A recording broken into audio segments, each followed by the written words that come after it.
뉴스 정면 승부.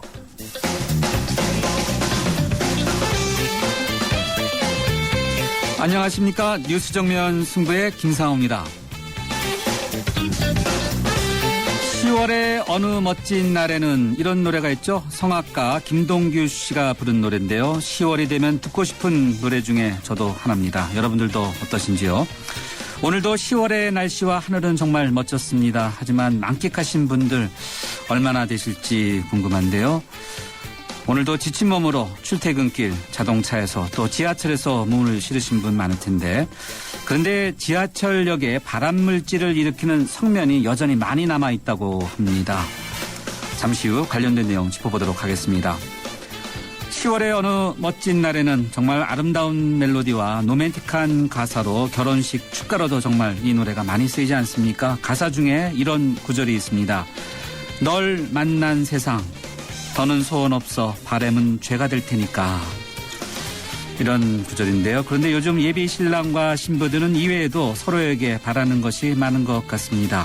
결혼 비용이 집 빼고 둘이 합쳐 1억 원이 넘게 든다고 하죠. 물가가 높아진 탓인지 상술 탓인지 아니면 남들만큼은 꼭 해야 한다. 이런 과시욕 탓인지 이 문제도 한번 들어보도록 하겠습니다. 그리고 오늘도 뉴스 정면 승부 Yes or No 시작하겠습니다. 오늘 뉴스 정면 승부가 여러분께 드리는 질문은 바로 이것입니다. 혼수문화 이대로 좋습니까? 입니다.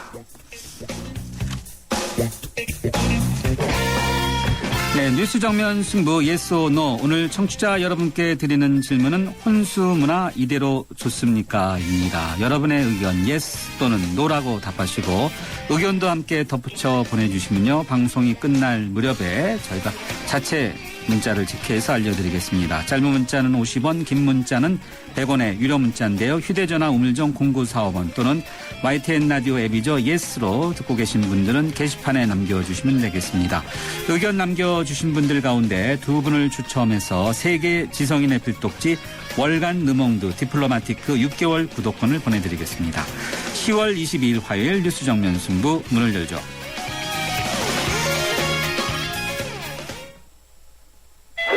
Alabama. We are an unarmed freighter with a potential piracy situation. 톰 행크스 주연. Look at me. I'm the captain now. 스스로 인질이 된 선장.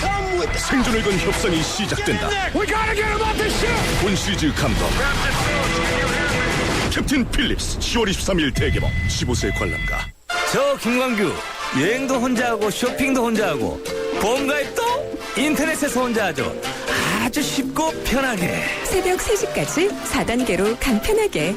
삼성생명 인터넷 보험 라운지. 인터넷 보험도 삼성생명이 만들면 다르네. 삼성생명 인터넷 보험 라운지. 지금 클릭.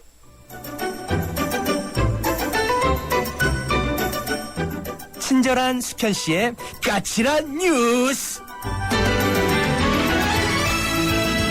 네, 뉴스 정면 승부 1라운드 친절한 숙현 씨의 까칠한 뉴스로 시작하겠습니다. 친절한 숙현 씨 나오셨습니다. 안녕하세요. 네, 안녕하세요. 까칠한 뉴스 이거 뭐 계속해서 갈 것 같아요. 네.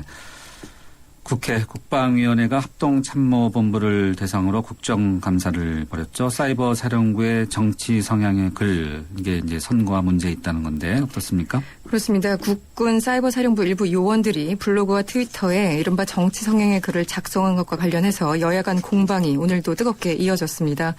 군 출신이죠. 민주당 백군기 의원은 이런 얘기를 했습니다.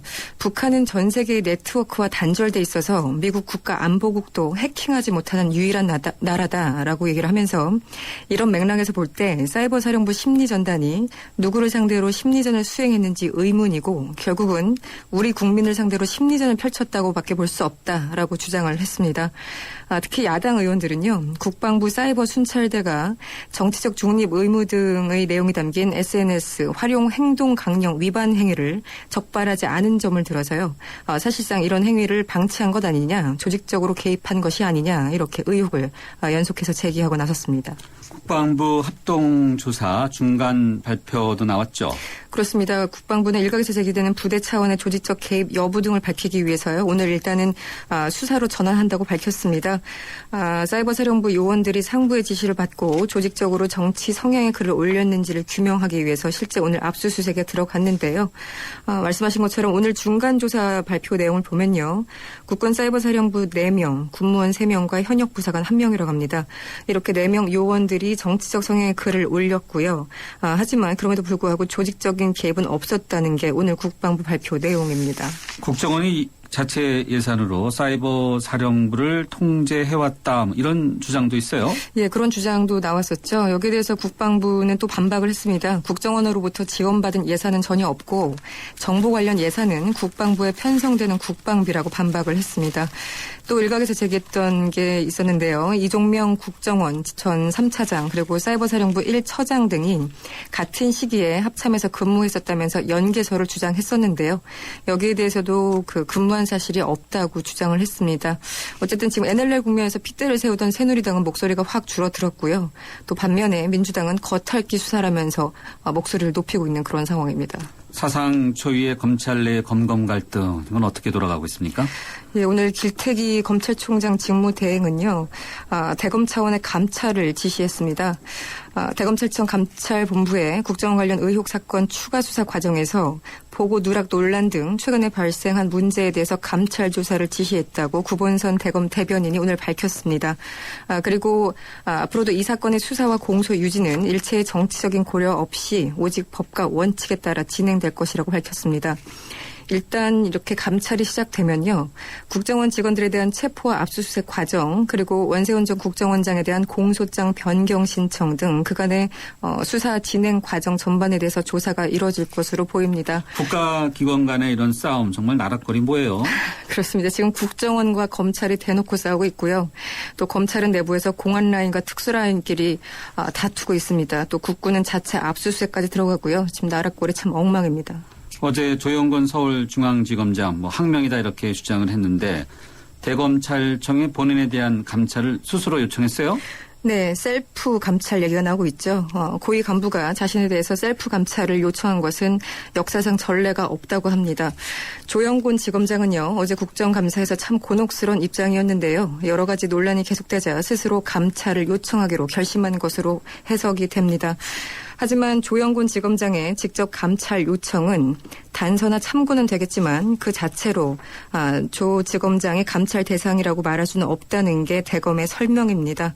지금 국정원의 셀프 개혁에 이어서요. 지검장의 셀프 감찰, 요즘 셀프라는 말이 참 유행인데요. 어느 쪽이 더 믿을 만한 건지는 좀 더 두고 봐야 될 것 같습니다. 원래 일반 국민들 사이에서 셀프 그러면 인건비 아끼려고 상대방이 하는 것. 그래서 우리가 대신해서 물컵을 갖다 물 따라 먹든가 또 셀프 주유소 이런 건데 셀프 개혁, 셀프 감찰 이쪽에는 해당이 되면 안 되지 않을까 이런 생각이 들어요. 네, 맥락이 달라진 얘기들이죠 지금은요. 네.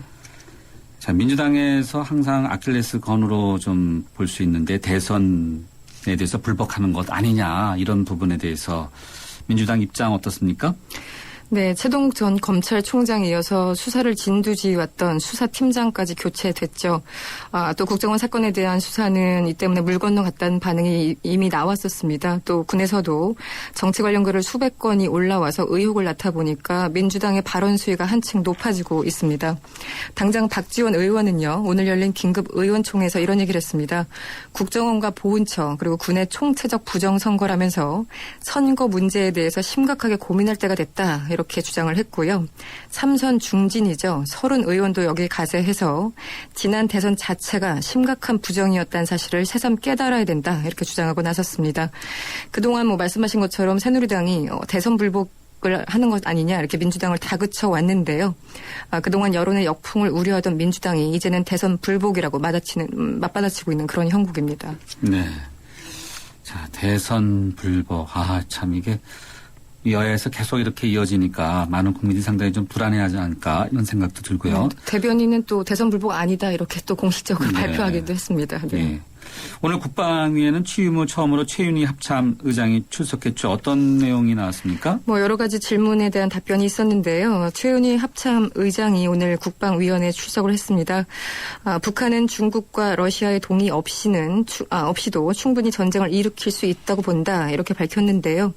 앞으로 한반도 전면전은 언제 어떤 조건에서 전면적으로 발생할 수 있는지 답변해달라는 질문에 대한 답변이었습니다.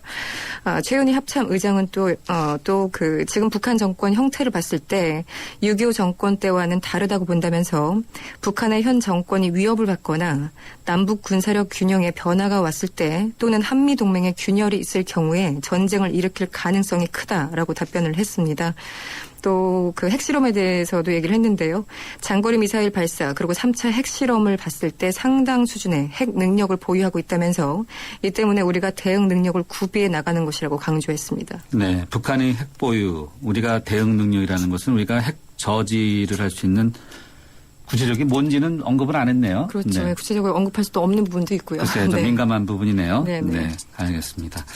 오늘 까칠한 뉴스 여기까지 듣죠. 고맙습니다. 고맙습니다. 네, 지금까지 이숙현 시사 칼럼니스트였습니다. 지금 시각 6시 18분 31초 막 지나고 있는데요. 교통 상황 알아보죠. 김정윤 캐스터. 네, 보다 정확한 교통정보를 알려주는 뉴스 정면 승부 교통정보입니다. 강변북로 올림픽대로 구간 선택을 조금 잘 하셔야겠는데요. 일단 강서 쪽으로 가는 길, 올림픽대로는 청담대교에서 동작대교 그리고 한강대교 부근에서 주춤한데 강변북로 일산 쪽으로는 청담대교 부근 그리고 한남대교에서 양화대교까지 여의도권까지 쭉 밀리고 있습니다. 구리 쪽으로는 가양대교에서 성산대교, 다시 서강대교에서 이촌동 사이로 차량 주춤하고 있고요. 올림픽대로 하남 쪽으로도 행주대교부터 성산대교, 이후로 반포대교부터 청담대교까지 차간거리 좁힙니다. 서부간선도로 외곽 쪽으로는 양평교에서 오목교까지 시속 20km 미만이고요. 도심 쪽으로도 고척교부터 목동교 지나는데 차간거리 좁힙니다. 국회대로는 인천 쪽으로만 영등포구청에서 목동교 지날 때까지 밀리고 있는데 이어지는 경인고속도로의 경우는 인천 쪽으로 전 구간 수월하고요. 서울 쪽으로만 도하에서 가좌 그리고 신월 부근 일대로 차량 밀립니다. 남부순환로도 신월나들목에서 서부트럭 터미널 쪽으로 가는데 시속 20km 미만 정체가 심합니다. 보다 정확한 교통정보를 알려주는 뉴스 정면승부 교통정보였습니다. 네, 정면 인터뷰 함께 하시겠습니다. 국민연금 공약이 축소 논란에 시달리는 가운데요. 장애인연금 공약도 파기된 것이나 다름없다는 주장이 제기됐습니다. 이번에 정부에서 발표한 장애인연금법 개정안 자세히 그 내용 살펴보고 또 실제로 이에 대해서 장애인들은 어떤 의견을 갖고 있는지 들어보도록 하겠습니다. 먼저 보건복지부 장애인 자립기반과의 백은자 과장 전화로 연결되어 있습니다. 백 과장님 안녕하세요. 예, 안녕하세요. 네, 장애인연금법 개정안이 지난달 초 발표됐죠. 네네. 그 개정안 보면은 실제로 장애인연금 누가 얼마를 받게 됩니까? 예, 근본 그 장애인연금법 개정안은 소득 활동이 어려운 중증장애인의 소득 보장 강화를 위하여 대상 확대 그리고 기초급여 인상을 주요 내용으로 하고 있습니다. 이에 그 장애인연금 지급 대상이 소득 하위 63% 수준에서 70% 수준으로 확대되며 기초급여는 96,800원에서 국민연금과 연계 없이 20만 원으로 확대 지급됩니다. 지금 과장님 말씀은 확대 지급된다는 거죠? 네네. 자, 그런데 대선 때 약속과는 다르다. 본래 모든 중증 장애인에게 2배를 주겠다는 대선 때 약속과는 많이 다르다. 이런 따끔한 지적들도 많는데 뭐가 다릅니까? 저희는 그냥 그 장애인 연금은 18세 이상 그 중증장애인을 대상으로 그 장애로 인한 소득 상실 보전 등을 위해 지급하는 것입니다. 다만 이제 최근에 복지급여가 급격히 증가되는 등 그 국가재정 상황을 고려해서 네. 단계적으로 저희가 확대를 하려는 것입니다. 아울러 기초급여는 그 국민연금과 연계를 하지 않고 현행 2배로 인상하는 것임을 좀 참고해 주시기 바랍니다. 그러면 대선 때 약속과 많이 다르다. 이 말은 맞습니까? 틀립니까? 저희가 그 장애인 연금은 그 최근 급격히 증가하는 그 복지 관련 급여 등을 그 고려해서 우선 그 소득 하위 63% 수준의 지원 범위를 70% 수준으로 확대를 하고 그리고 그 향후 그 재정 여건 등을 감안해서 장애인 연금 확대를 지속적으로 추진할 예정으로 있으므로 저희가 그 공약 뭐 저희가 그 뭐 일부 바꾼 게 아니고 일부를 그냥 조정한 것이라고 이렇게 생각하시면 조정을 됩니다. 했다. 그러면요, 네. 지난 2008년에 기초노령연금 도입 당시에 장애인연금과 연계했다. 이거는 무엇 때문에 장애인연금을 이렇게 연계해서 좀 여러 가지 논란이 되고 있죠? 저희가 그 18세부터 64세까지는 저희가 그 장애인 연금으로 그 지급을 하고 있고요. 그리고 65세 이상이 되면은 그 노인으로 그 대상이 되기 때문에 그 노인 그 기초노령연금에서 그 연금을 주고 있습니다. 그래서 이게 자동으로 이게 연계가 되는 부분입니다. 네, 알겠습니다. 장애인 단체들은요, 그런데 두 연금의 연동 자체가 잘못이다, 이렇게 지적하고 있는데요. 저희는 어차피 이게 이제 그 65세 이상은 그 저희 장애인 연금뿐이 아니고 다른 뭐 그 일자리라든지 다른 뭐 활동 지원이라든지 그게 다 노인으로 그 대상이 되기 때문에 그 자동으로 저희가 연계가 되는 부분입니다. 자동으로요? 네. 네네. 뭐 대상자가 너무 줄어든다, 이런 지적은 틀립니까? 어떤 대상자요? 소득 하위 70%면 이중 축소 아니냐, 뭐 대상자가 너무 줄어든다, 이런 지적. 아닙니다. 그냥 저희가 지금 현재 그 드리고 있는 부분이 63%입니다. 63%에서 저희가 70%까지 대상자를 확대를 한 부분입니다. 지금 현재 63%는 32만 7천 명이고 70% 수준으로 확대되는 부분은 36만 4천 명으로 확대가 되기 때문에 저희가 그 인원수가 그만큼 늘어나는 부분입니다. 기초급여가 너무 적고 부가급여는 장애로 인한 추가 비용 보전을 목적으로 하는 만큼 모든 장애인에게 지급해야 한다, 이런 의견도 있지 않습니까? 네네. 예, 말씀하신 대로 장애인연금의 그 부가급여는 장애로 인한 추가 비용 보전을 목적으로 지급하고 있습니다. 따라서 추가 비용이 발생되는 모든 장애인에게 지급하는 것이 일견 타당할 수는 있겠으나 부득이 저희가 그 재정 규모를 고려하여 현재는 소득 하위 63% 수준까지 지원하고 있습니다. 이에 이제 우선 내년 하반기부터 소득 하위 70%까지 확대를 하고 15년 이후부터는 재정 상황을 고려해서 확대하는 방안 등을 검토해 나가도록 하겠습니다. 그러면요, 또 하나 또 좀 지적하고 싶은 것이 하나 있는데, 장애인연금의 지급정지 사유 가운데 하나 이제 해외 체류 기간 있지 않습니까? 네. 6개월이었는데 180일, 네. 60일로 단축하지 않았습니까? 예. 이건 어떤 이유 때문에 그렇습니까? 예, 저희가 그 장애인연금이 지금 조세로 운영되고 있기 때문에 장기 해외 체류자의 경우 해외에서 생활하는 점을 감안할 때 지원이 타당한지에 대한 논란이 있어 왔습니다. 이에 따라 장애인연금 급여관리 강화를 위하여 장기 해외 체류자의 지급정지 요건을 장애인 활동 지원 사업에 맞춰서 저희가 180일에서 60일로 단축해서 입법 예고를 한 것입니다. 입법 예고한 것들 또 의견 수렴 절차가 있습니까? 예, 오늘까지 입법 예고가 마지막 그 의견 내는 날입니다. 시행은 언제부터 이루어집니까? 저희가 이제 입법 예고하고 나서 또 저희 그 단계가 또 많이 있기 때문에요. 예, 일단은 이제 그 법안은 지금 저희가 이렇게 진행을 하고 있고, 그 이번 개정안은 내년 그 2014년 7월부터 시행될 예정입니다. 네. 혹시 의견 수렴 받은 것 중에 다시 그 개정안을 만드는데 반영될 것들도 있습니까? 저희가 이제 오늘까지 받는 거기 때문에 저희가 또 검토를 해봐야 되겠습니다. 네. 혹시 또 염두에 두고 계신 건 없습니까? 예, 없습니다. 아, 그래요? 네. 네. 알겠습니다. 네. 오늘 말씀 여기까지 듣겠습니다. 감사합니다. 예, 고맙습니다. 지금까지 보건복지부 장애인 자립기반과의 백은자 과장이었습니다. 대한민국의 하루, 여러분의 하루를 정리해드립니다. YTN 뉴스 FM, 뉴스 정면 승부. 네, 이번에는요, 전국 장애인 차별 철폐연대의 박경석 대표 연결해서 이야기 들어보겠습니다. 박 대표님, 안녕하세요. 네, 안녕하십니까? 예, 앞서 보건복지의 입장을 제가 들어봤는데요. 예. 장애인 연금법 개정안 긍정적입니까? 부정적입니까? 10월 2일 날 입법 요구했죠. 그리고 지금 예산 심의까지 하고 있는 걸로 알고 있습니다. 예. 그것들을 보면 저희가 보는 입장에서는 공약은 완전히 파기됐고, 그리고 대상과 급여액에 대한 확대라고 이야기하는데 그 또한 이 기준에 미치지 못하는 것이라고 판단하고 있습니다. 그래서 공약이 지금 일부 조정이라고 이야기하는데 저희는 조정으로 보지 않고요. 완전히 파기된 형태다라고 평가하고 있습니다. 네, 앞서 언급은 해주셨는데요. 복지부 백은자 과장께서는 대선 공약을 바꾼 것이 아니라 조정이다라고 이제 언급을 했는데 예. 이게 조정이 아니라 파기라는 근거가 뭡니까? 일단은 이제 대선 공약이 이렇습니다. 모든 중증 장애인에게 일괄적으로 20만 원을 보장하겠다. 그건 소득 보장, 기초급여의 문제고요. 그리고 부가급여를 현실화하겠다라는 것이 공약 사항입니다. 그런데 이 중증장애인 같은 경우에도 지금 연금 수급자가 1급, 2급, 중복, 상급까지 해서 전체가 52만 명입니다. 네. 52만 명 중에 소위 하도 63%로 자른 거죠. 그래서 32만 명 정도가 받고 있는데 월 96,800원을 받고 있습니다. 그리고 부가급여는 최대 8만 원 해서 총 이제 17만 6,800원이 지금 받고 있는 현실입니다.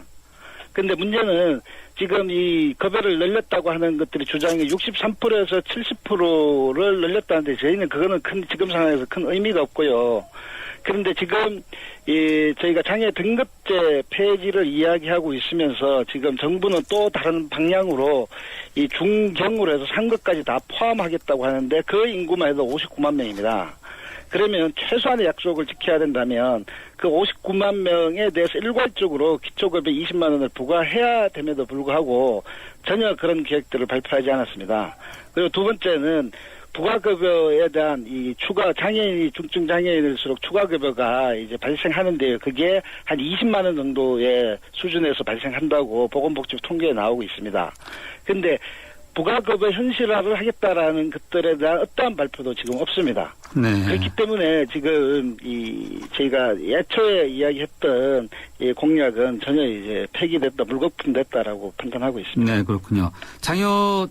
장애인 등급제 폐지. 네. 이게 왜 이렇게 중요합니까? 우리나라는 이제 장애를 1급에서 6급을 해서 급수로 나누어서 이제 복지 서비스를 제공하는 나라입니다. 예. 이런 나라가 몇 군데 없고요. 그리고 또 장애인 권리협약에 우리는 유엔에 가입하고 있는 나라입니다. 예. 또 협약을 맺은 나라인데 거기에서도 장애인을 이렇게 급수로 나누어서 의학적으로 판단하는 문제가 아니라고 이제 언급하고 있습니다. 그런데 그것을 지키지 않고 있고요.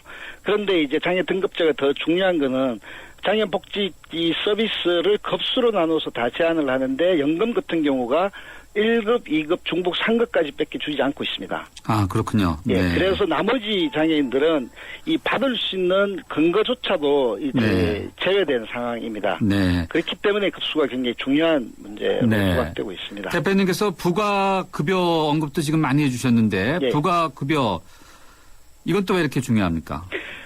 장애인이 이 비장애인에 비해서는 이 사회 속에서 살아가기 위해서는 또 다른 추가 비용들이 발생할 수밖에 없습니다.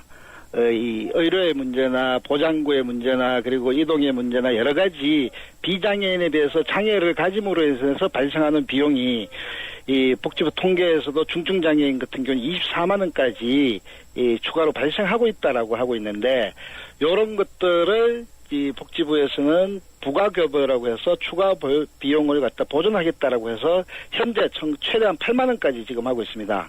그런데 실질적으로 더는 20만 원, 24만 원에 비해는 턱없이 부족한 거죠.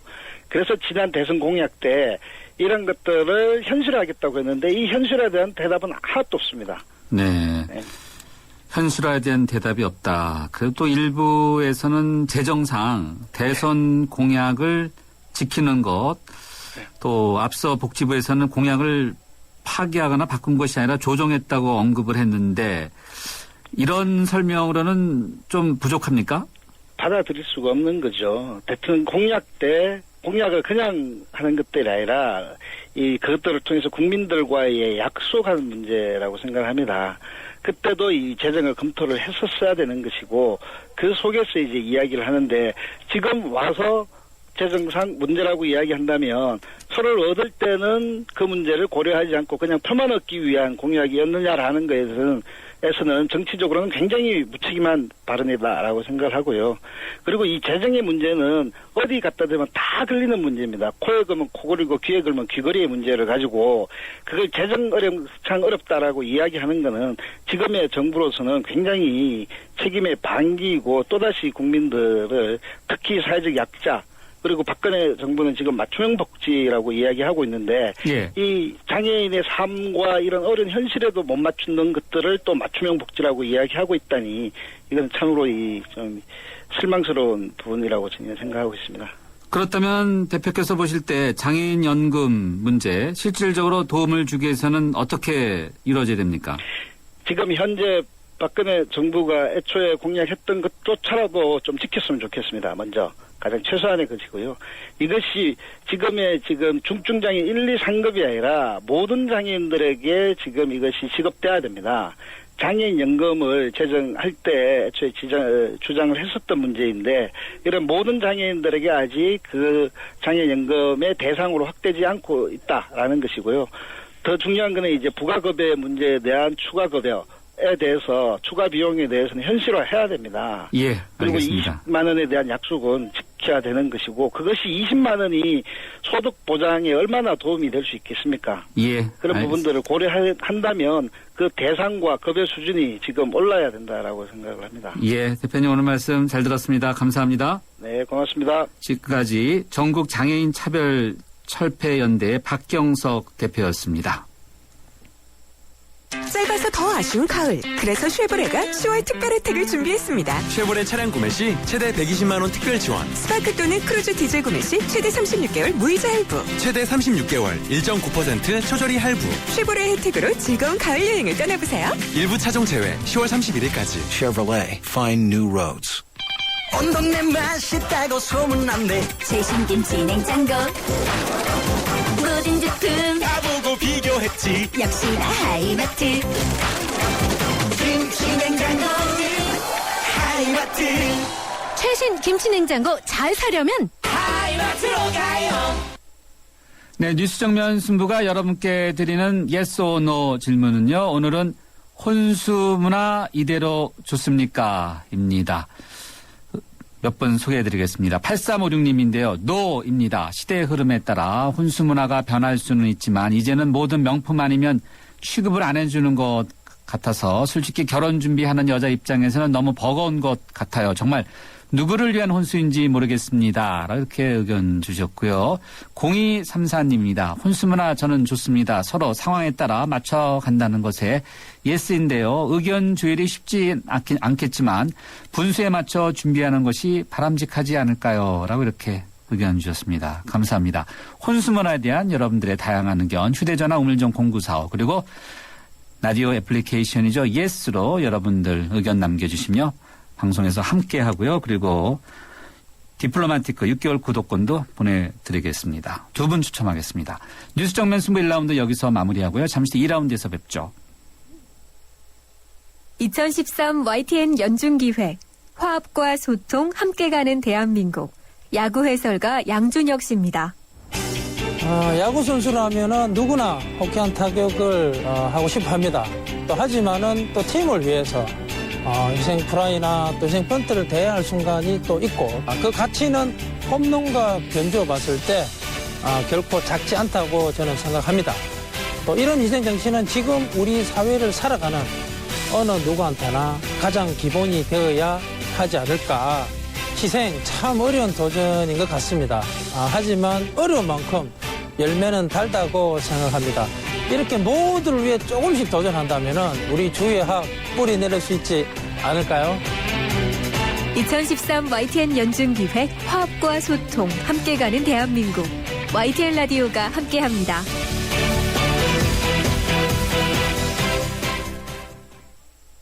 살아있는 뉴스 깨어있는 방송 한국의 뉴스 채널 YTN 뉴스 FM.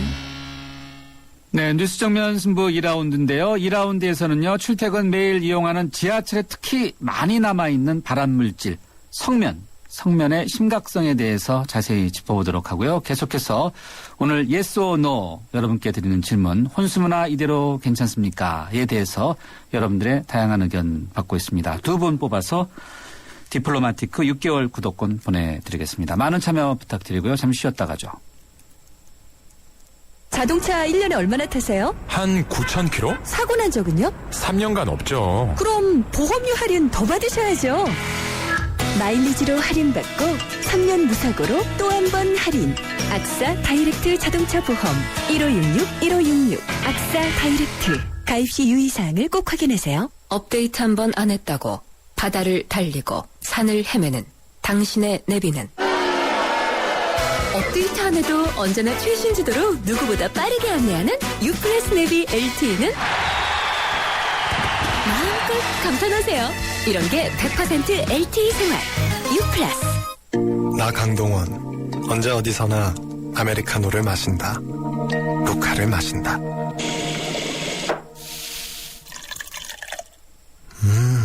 맛있다. 내가 즐기는 단 하나의 아메리카노. 루카.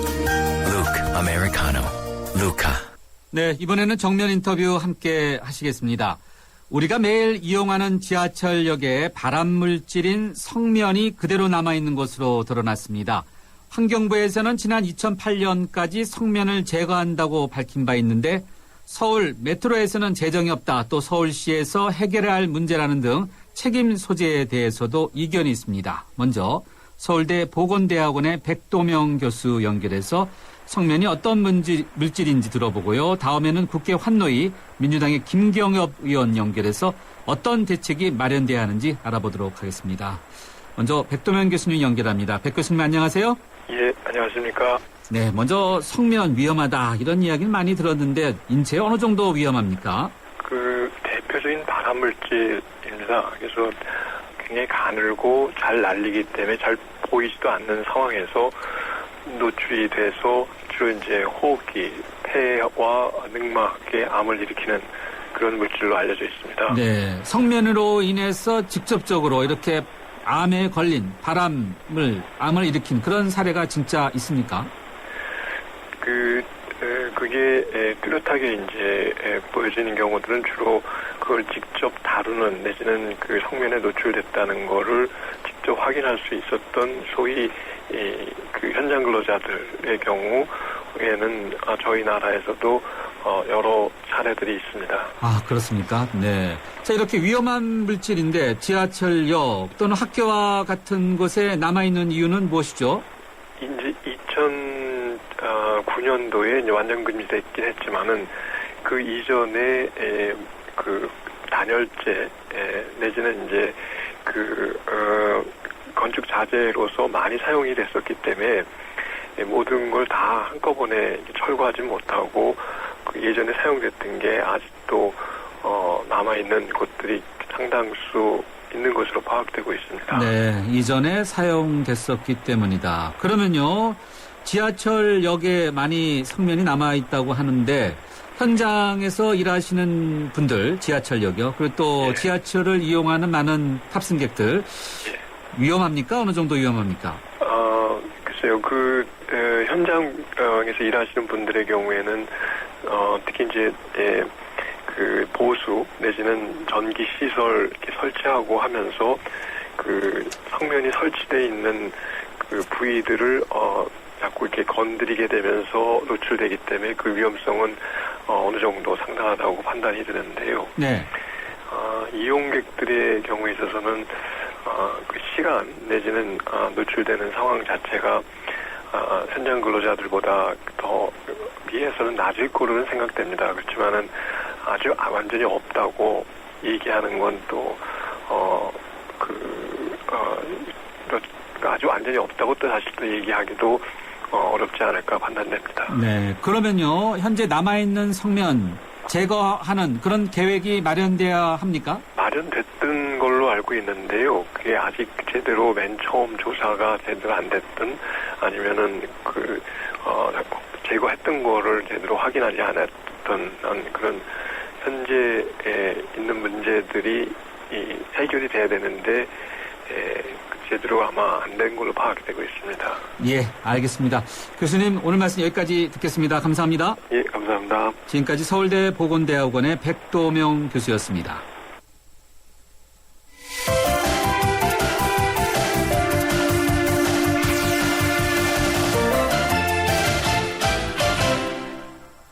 네, 이번에는요, 이번 국정감사에서 서울 지하철역의 성면 문제의 심각성을 집중적으로 제기한 민주당의 김경엽 의원 연결해서 어느 정도 심각한지 이야기 들어보겠습니다. 김 의원님 안녕하세요. 안녕하세요. 김경엽입니다. 예, 서울 지하철역 안에가 상당히 심각하다고 언급해 주셨는데 예. 네, 어느 역이 가장 심각합니까? 지금 지하철 2호선을 중심으로 해서요. 네. 이 당시에 1기 지하철 건설을 한 역들이죠. 승강장 천장에 이제 성면 뿜칠제를 뿌려놓은 그런 상태이기 때문에. 네. 아직 이게 아직도 지금 이게 해결이 안 되고 남아있다는 것에 아주 놀랐습니다. 구체적으로는 지금 삼성역, 선릉역, 교대역, 신림역, 영등포 구청역, 서울시청역, 을지로 입구역 이렇게 해서 7개 역인데요. 네. 이들 역들이 또 아주 유동인구도 많습니다. 그러네요. 네. 예.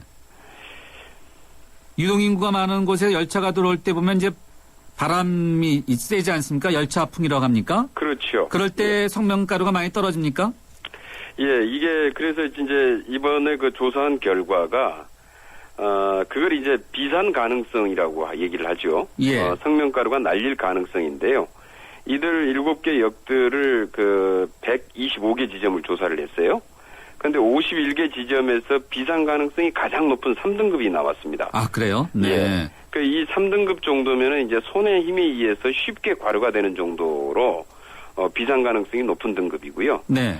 열차가 들어올 때 함께 들어오는 바람이 있죠. 열차풍이라고 얘기하죠. 그렇죠. 이 열차풍에 의해서 실질적으로 떨어질 수 있는 정도의 비상 가능성을 가지고 있습니다. 네.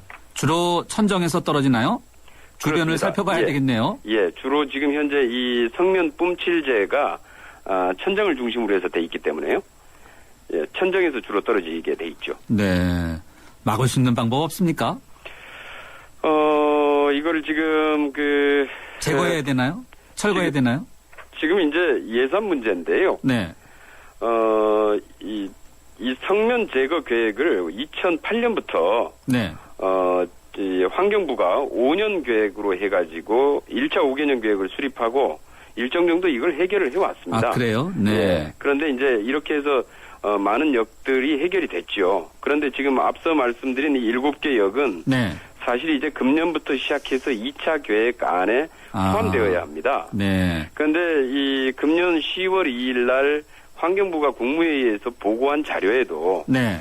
금년부터 이 나머지 7개 역의 성면 제거 계획들을 제거를 해 나가겠다 이런 계획을 세웠고 네. 이걸 추진하겠다라고 이제 보고까지 다 되어 있어요. 네. 그런데 문제는 이제 예산에 배정이 안 돼 있습니다. 금년 네. 내년 예산부터 네. 내년 예산부터가 이게 들어가 있어야 되는데 예. 지금 없고 환경부나 이제 서울 메트로도 확인을 해봤더니 예. 실제로 예산도 빠져 있고 2017년까지는 제거할 계획이 전혀 없다. 지금 이렇게 얘기를 하고 있습니다. 그럼 누구 책임입니까? 이렇게 되면 이제 우선적으로 관리는 지금 서울 메트로지만은 네. 이게 이제 여기에 들어가는 비용 문제는 사실 환경부의 책임이죠. 예. 그리고 이제 국비로 좀 해결을 해야 될 영역인데 예. 지금 이제 예산 타령하고 있습니다만은 저희가 지금 이 예산을 저희들이 이제 확인을 해봤어요. 그런데 금년에 용담역 기준으로 용담역에 이제 성면 제거를 한번 쭉 했는데 예. 용담역 기준으로 예산을 뽑아봤더니 한 군데에 약 한 9억 정도가 들어갑니다. 9억 원. 네. 예, 9억 정도가 들어가는데 이렇게 되면 7개 역 하더라도 실제로 한 70억 정도 예산이 든다 이렇게 보여지거든요. 네. 그런데 이제 문제는 지금 이제 환경부에서나 서울 메트로에서 지금 제기하고 있는 것은 이 성면을 제거하기 위해서는 이것을 지금 이것과 같이 연결되어 있는 지금 현재 냉방시설이 있습니다. 냉방시설이요? 예. 네. 이 냉방시설 교체를 해야 되는데 네. 이 교체 비용이 한 580억 정도가 든다라는 얘기입니다. 네. 그래서 이제 이 비용 때문에 사실 성면 제거를 하지 못한다 이렇게 얘기하고 있는데 예. 정말 이 성면이 사실 1급 발암물질 아닙니까? 네. 그리고 이게 인체에 조금이라도 흡입이 되면은 네. 폐에 흡착이 돼가지고 사실 떨어지지 않는 겁니다, 이게. 네. 아주 먼지같이 가느다랗고 뭐 이렇게 뾰족하고 갈고리 같이 생기고 그런 거죠? 그렇죠. 이게 네. 낚싯바늘의 낚싯바늘. 그 미늘이라고 그러죠. 미늘. 네네. 네, 미늘처럼 이 입자가 그렇게 생겨가지고요. 예. 이게 세포에 딱 달라붙으면은 네. 떨어지질 않고 계속 누적돼서 쌓입니다. 그렇군요. 네. 이게 그래서 아주 심각한 이 발암 물질이거든요. 네. 그렇다고 매번 열차 탈 때마다 마스크를 하고 다니는 것도 불편한 것도 있는데. 예. 네. 자, 그러면요. 자, 당장 예산 배정이 안 돼 있으면 뭔가 임시 조치 없을까요? 그래서 이제 저희들도 이게 임시 조치라도 할 수 있는 방법이 없는지를 한번 찾아봤습니다. 그런데 예전에 보니까 그 임시로 이게 그 선릉역에서 썼네요. 보니까 선릉역에 어떤 걸 했습니까? 예, 선릉역에서 임시 조치라는 것을 했었는데 예. 이 성면의 비산을 방지하기 위해서 예. 응급 조치를 했어요. 네. 이 방식이 뭐냐면은 네. 성면 위에다가 일종의 코팅을 해버리는 건데요. 그런데 이 작업을 해놓고 보니까 예. 1년 후에 검증을 했더니 효과가 전혀 없는 겁니다. 하나만 하네요. 예, 네. 코팅이 되지 않고 오히려 이제 코팅 약품 때문에 성면이 더 떨어져 가지고 내리는 네. 부작용까지 나타났어요. 네. 그래서 이제 서울 메트로 쪽에서도 이 방식으로는 이제 불가능하다. 지금 이런 얘기고요. 네. 그래서 지금 어떻게 좀 임시 방편이라도 방법이 있는지를 좀 찾아봤는데 아직까지는 지금 보이지 않습니다. 이 상태로 가면 정말 이제 대책이 없는 거지요. 네. 위원님께서 대책이 없다고 하니까 국감에서 대책을 세워야 되는 거 아닌가요? 대책을 그렇죠. 또 물어야 되는 거 아닙니까? 뭘 예. 물으셨습니까? 그래서 지금 이번에 지금 국감에서도 지금 제기를 하고 있고요. 예. 이 문제는 이제 그 시민의 건강, 생명과 직결되어 있는 문제입니다. 그렇죠. 예. 예, 어떤 다른 예산보다 우선적으로 배정해야 될 문제입니다. 예. 예, 그런 좀 그 심각성을 인식을 하고 예. 환경부에서 네. 어떤 다른 예산에 비해서 먼저 우선적으로 배정을 하도록 해야 될 것이고요. 예. 이번 국감에서도 이것을 정확히 좀 챙길 계획입니다. 네. 환경부가 혹시 보고한 자료라든지 좀 더 구체적으로 뭔가 어떻게 하겠다 이런 거 좀 설명해 주시죠. 지금 이제 환경부의 계획은 지금 그 아까 말씀드린 그 냉방시설의 내부 연한 때문에 네. 그 내부 연한이 25년이랍니다. 25년. 예. 네. 그래서 이게 이제 2002년에 시설을 했는데 예. 그럼 2027년까지 내부 연한 아닙니까? 예. 그럼 그때까지는 실질적으로 이 성면 상태를 방치해놓고 있을 수밖에 없다라는 거예요. 예. 이건 얘기가 안 되는 거죠. 그렇겠죠. 예. 이게 지금 뭐 뭐 하루 이틀도 아니고 네. 뭐 한두 해도 아닙니다. 이게. 네. 이렇게 장기간 이 성면을 방치해 놓으면 지금도 그 성면이 지금 계속 떨어져 나오고 있는 상황인데 예. 지금 이렇게 방치해 놓을 수 있는 문제는 아니고요. 그래서 지금 환경부에도 이 대책을 지금 촉구를 하고 있습니다. 네. 이번 정기국회 때 예. 예산을 좀 편성을 하도록 네. 각별하게 좀 이렇게 관심을 가질 계획입니다. 네. 환경부 외에도 지하철을 운영하는 주체가 서울 메트로 아닙니까? 서울시 예. 관리하고 이쪽에서도 뭔가 대책을 세워야 되지 않을까요? 그래서 지금 이제 서울 메트로도 이제 역시 뭐 예산 탓을 하고 있는데요. 보니까 이제 서울 메트로는 뭐 예산을 어떻게 마련할 방법이 그렇게 쉽지는 않은 것 같습니다.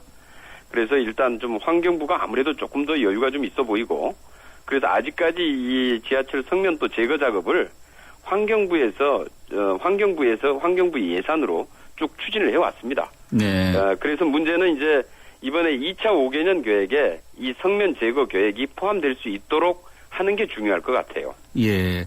항상 관리 당국에서는 뭔가 문제가 안 풀리면은 예산 문제를 항상 그렇죠. 이야기하는 것이 저희가 뭐 워낙 많이 들어갔고 또 안 하겠다는 건 아니냐. 또 이 자세히 살펴보면은 낭비되는 예산도 참 많습니다. 그렇죠. 예, 예. 문제는 그런 예산들을 어떻게 줄이고 효율적으로 그리고 예산을 어느 곳에 먼저 우선적으로 배정을 해야 되는지. 그렇죠. 예. 선후의 문제를 좀 정확히 하고 갈 필요가 있는 것 같아요. 과거 같으면은 국감 때 보면은 보도블록 이런 거 해마다 계속 멀쩡한 거 이렇게 다시 한다 그래서 연말만 되면 그렇죠. 계속 되풀이한다고 계속 그런 지적들이 있었죠. 예, 이런 걸 해야 되지 않는가 생각이 그렇죠. 드네요. 시민의 정말 그 건강, 생명과 직접적으로 연관되어 있는 문제입니다.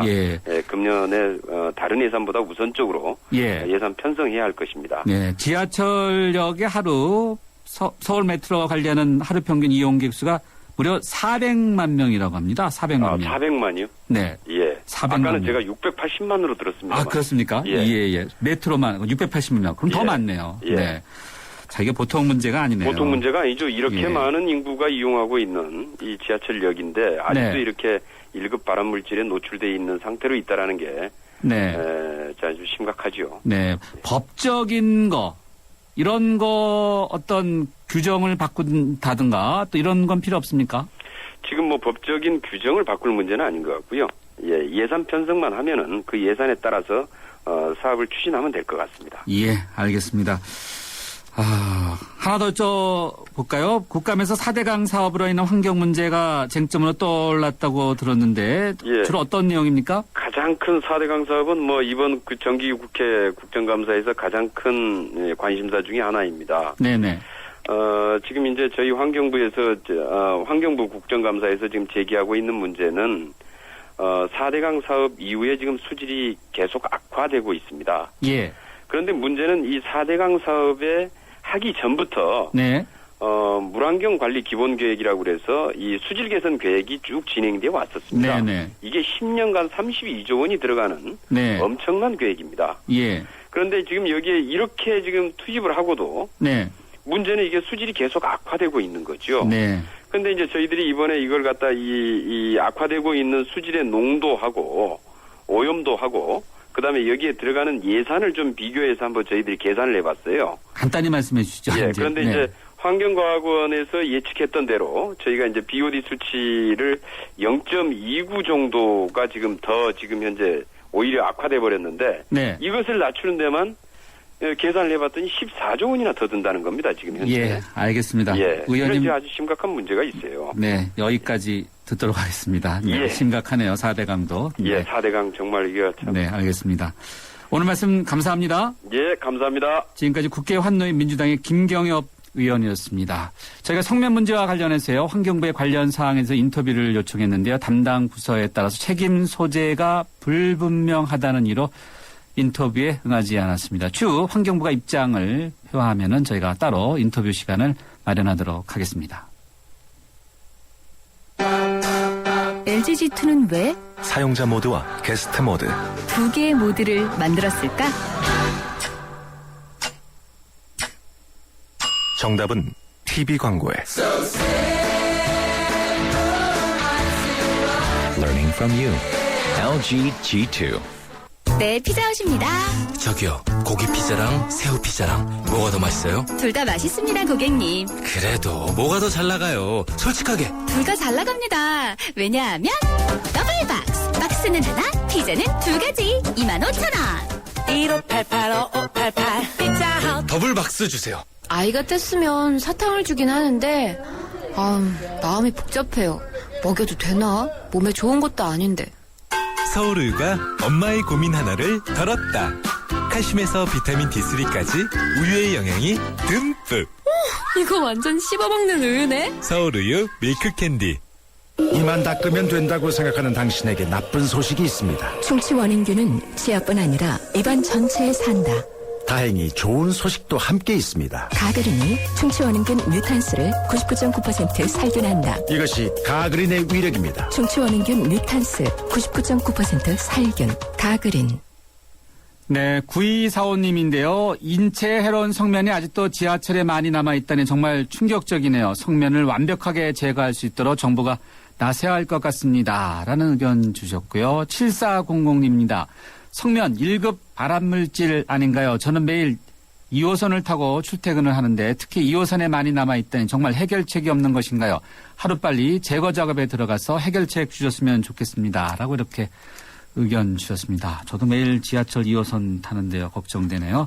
그리고 yes or no 청취자 여러분께 드리는 질문은 혼수문화 이대로 좋습니까? 입니다. 여러분들의 의견 받고 있습니다. 두 분 추첨해서 세계 지성인의 필독지 월간 르몽드 디플로마티크 6개월 구독권을 보내드리겠습니다. 주요 뉴스 들으시고 저는 3라운드에 다시 뵙겠습니다.